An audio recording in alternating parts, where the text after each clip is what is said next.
అంత పెద్ద రథం. ఆ రథం వంక చూశారు. చూసి ఆయన అనుకున్నారు, 14 భువనములను ఏకకాలమునందు చూడలేరు. కానీ ఈ రథాన్ని ఇందుకే ఇలా నిర్మాణం చేశారు. 14 భువనములను నడిపించగలిగినటువంటి పరమేశ్వరుడే 14 భువనముల యొక్క రూపంగా ఉన్నటువంటి ఈ రథస్థితుడై ఈ లోకాన్ని నడుపుతున్నటువంటి వాడిగా రథంలో నడుస్తూ కనపడతాడు.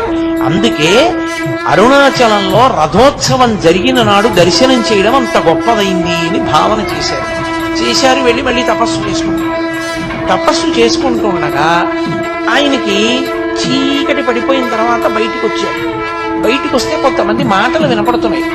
అరుణాచలంలో ఇవాల్టి రోజు ఉదయం రథోత్సవం కోసం కొయ్యతేరులో స్వామివారిని పట్టుకుని బయలుదేరారు. ఖచ్చితంగా ఈయన పనిచేసిన సంస్కృత పాఠశాలకి ఈయన అరుణాచలం రాగానే అన్నం తినడానికి